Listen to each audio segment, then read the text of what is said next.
Greetings. Here we have a Hoover U6430, 36 in this case. This is the self-propelled wind tunnel upright that was recommended by Consumer Reports. It's come in every color imaginable. Very well selling vacuum. He started off in the late 1997, early 1998. It's one of the vacuums that was made by Hoover, Maytag, and TTI. TTI finally gave it the axe last year, but we still see a lot of these. There are millions upon millions of these things sold. They're not the worst vacuum in the world, actually, but they're not the best. They lack a lot of modern features. Like the hose, it's hard to see on my bench, but you have to bend over to get to the hose because the hose is way down here. It's really sensitive up here where it was on the non-self-propelled version. You had a Hepa filter. There were several versions of Hepa filter. The first Hepa filter didn't have a gasket. This is a newer one with a gasket. Some of these were sold with the word Hepa filter on them, and that referred to a Hepa bag, but there was no actually Hepa filter in there. They're not a sealed unit. They lose a lot of dust through the front right here all the time. So this one here has the cracked idler pulley, which means, got a genuine Hoover part here, which means there's an idler arm. Get out the package. There's an idler arm that when you put the machine down, this idler arm flips down and puts tension on a belt. But of course, the wheel on this idler arm is cracked. Now this is the newer version of the idler arm, and you can see it's got a nice sealed cartridge bearing. One thing that TTI did when they took over the company is they got rid of all the open bearings that were left over from the Hoover days that Maytag discontinued making. Maytag didn't really innovate much in terms of quality or modern technology. They did a lot in terms of marketing. They made several vacuums that were complete failures, and really were just marketing excuses. So we're also going to end up replacing the brush roller with a newer brush roller that has sealed ball bearings.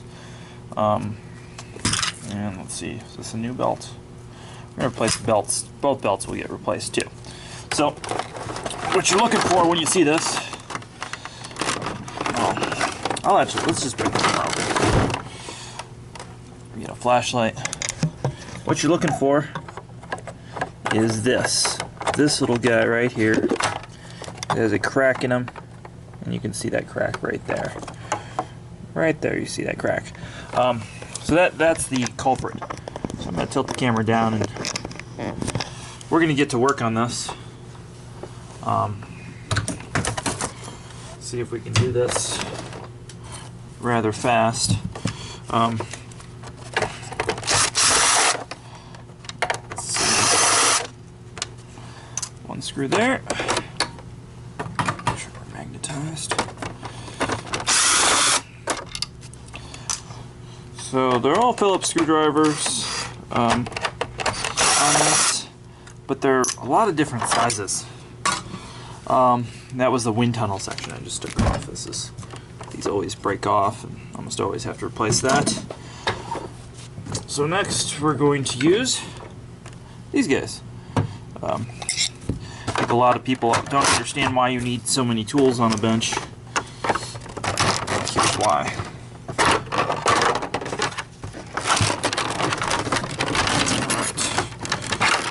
Now we've wedged the cover off, and the cover is on here still.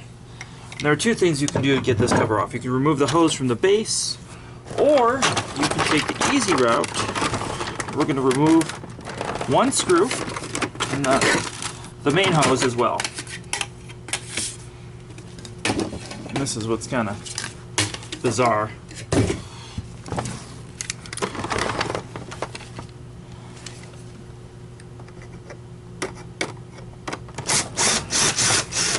So one screw, and we have this guy will come off. That will also, but really what we want to do is unscrew this right here. And this will allow our cover to come off, which has since popped itself back on.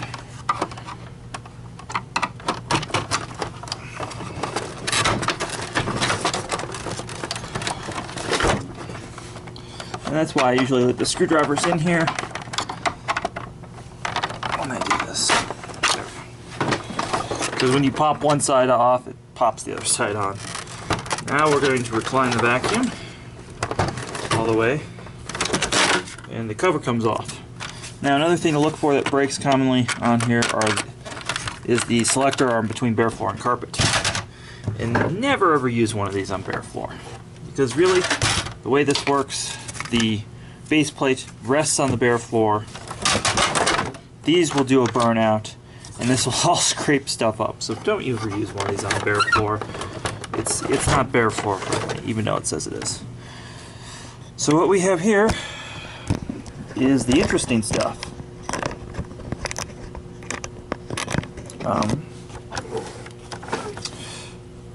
Move it there for you guys to see. So we have this idler pulley.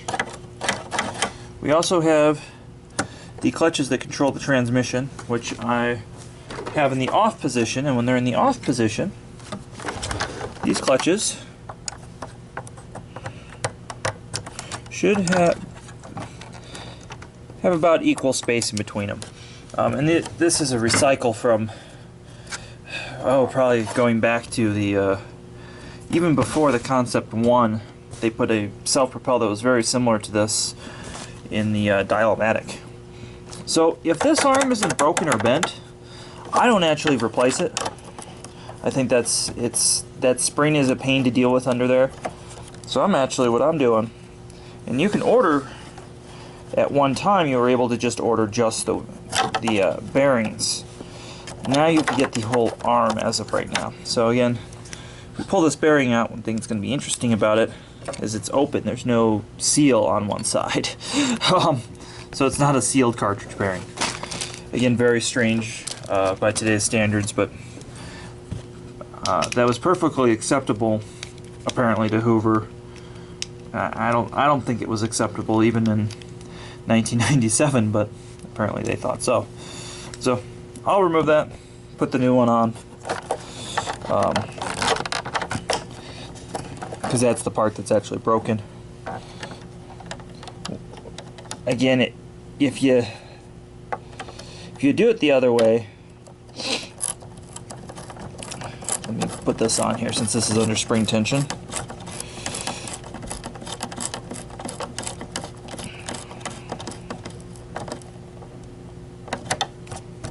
If you do it the other way, you have to unwind this spring, and this spring is under a large amount of tension and goes in there very awkwardly, and you can also potentially crack this plastic base that has become brittle. So again, if it's not broken or bent, I'm not removing it. I'm just going to do just the idler pulley itself, and you can see that all that happens is this heats up and cracks because the bearing has no lubricant. Or stuff gets in there and causes friction, whatever the reason being, it's due to that open bearing. It's very strange. Inside. Another thing that's strange is there's a lot of clear stuff going on here, but only this part's exposed. This cover covers most of this clear housing, which is kind of a shame because you can see like the belt and stuff through here. Be kind of useful. The other thing I'll check, I don't think they'll be loose, but again, I'm only going to do this stuff by hand, is I'm going to check the torque. Oh, that one needed to be torqued. That one did too. On the parts holding the main body together. And you can see the gap right down here. Looking closer even. You can see that there's a gap where dust has been leaking out, because again, this is not a sealed system. This was before, you know, people really understood filtration the way that we understand it now. The people who did understand filtration certainly weren't working for Hoover. So they were, again, concerned about marketing. This vacuum was supposed to save their the dying company, and it did after Maytag bought them and marketed it properly. But again, they were still losing money under Maytag. So they ended up really changing things out. And this is a pretty heavy vacuum. I mean, this thing is easily 22, 23 pounds. And I know it's self-propelled, but that doesn't make up for the weight at the end of the day, because you're not going to drive it into the closet. The self-propel is not going to carry it up and down stairs, and it's certainly more awkward than it needs to be because of that. So we got that on, and it would appear the cover's being held on. It is partially by tabs, but we got some other parts to put on here.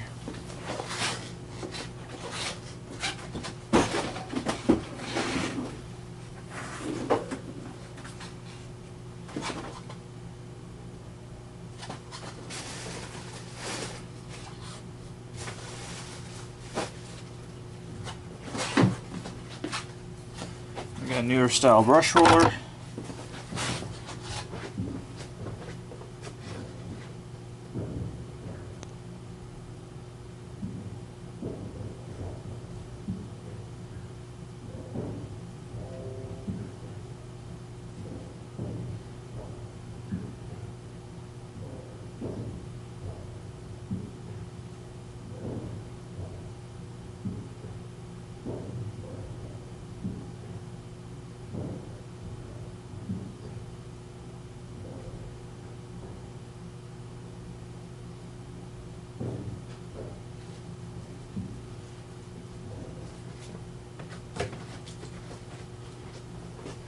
Alright, I had to go up front and grab the belts. So we always put a new V-belt when we replace a roller or idler pulley.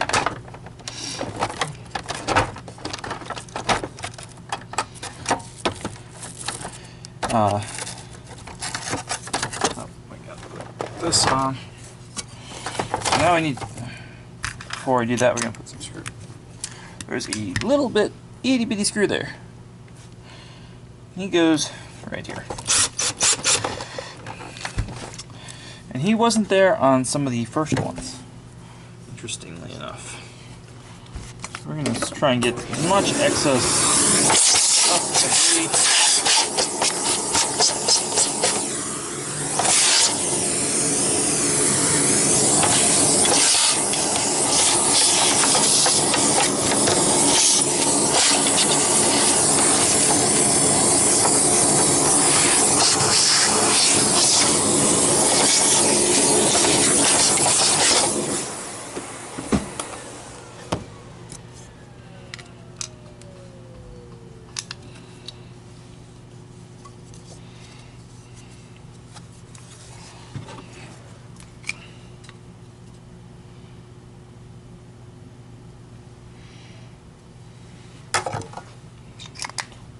Alright, now we're going to just take some cleaner real quick, just clean that off. I always like to make sure the window's clean.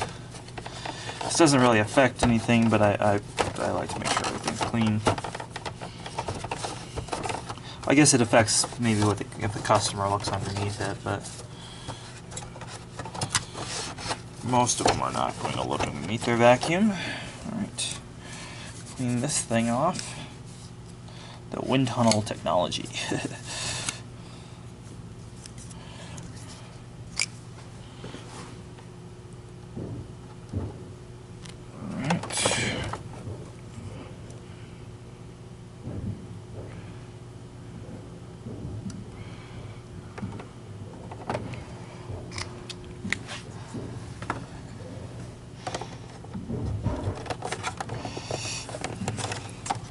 One of the problems with Hoover is some of these parts, when TTI acquired them, they sat in a warehouse for so long that if you order new ones, they're going to be cracked and get brittle just from the factory. So that's where, in this case, you see me just a couple drops of super glue, and that will fix the problem, and don't have to worry about getting broken parts and machine. Alright, I'm going to put this on. This is something everybody struggles with. The belt goes on the rear, the rubber belt, and this pulley here. And 9 times out of 10, you just need to replace this rubber belt. It's not the other belt. But people have trouble walking this pulley on. There's 2 ways you can do it. You can do what I'm doing right now, which is turning the roller at the same time, or you can walk it on using both hands. But you have to turn this wheel when you put this belt on if you want to get it on. And that's something people struggle with. Put that there. Alright. Now I've already installed a new bag and blown out the bag chamber and taken care of filters. So we don't need to really worry about that. I've already done all that. So we're really just concerned about getting this back together. Another interesting thing are these rubber things. And they come off. They're supposed to do edge cleaning. They never really worked well. As you see, they really sit about flush with the base plate. Anyways, they fall off when other people service them. Then they get completely lost. This customer came in without one, so I have to go dig through the parts bin for one of those real quick. But I'm gonna put the vacuum together and test it first. The new roller and everything. Make sure it doesn't have other problems. The self-propels sometimes need to be tuned on these. That can be a problem. You know, and most companies are going to charge you more for this vacuum than they would its bagged counterpart, because it is more of a hassle. That's going on there. Alright.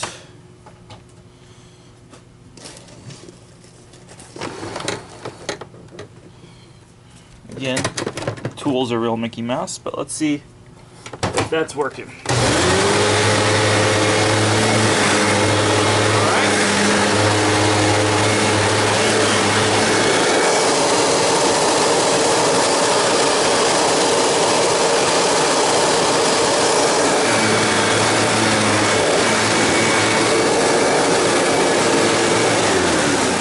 I'll show you what we look for when we adjust the self-propelled, because I was doing that at the same time.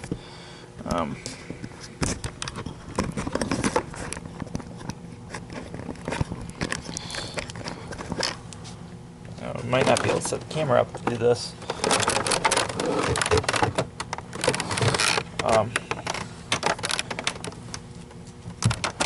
Okay. Yeah. Alright.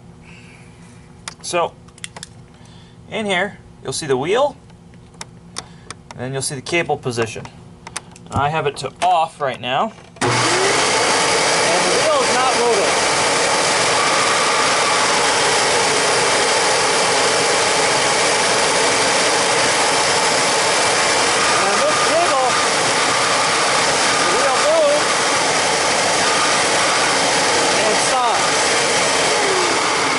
That the cable, when the cable's moving back and forth, that the wheel stop and start where it should be. If not, you're either replacing the cable or messing with the screw. And that screw is very temperamental. And that arm also breaks that screw goes if you pick it up by the handle. So, again, very problematical self-propelled design, which is why self-propelled went bye-bye. This one's ready to be cleaned up, sent to the customer. As always, thanks for watching. Please like, subscribe, and comment below.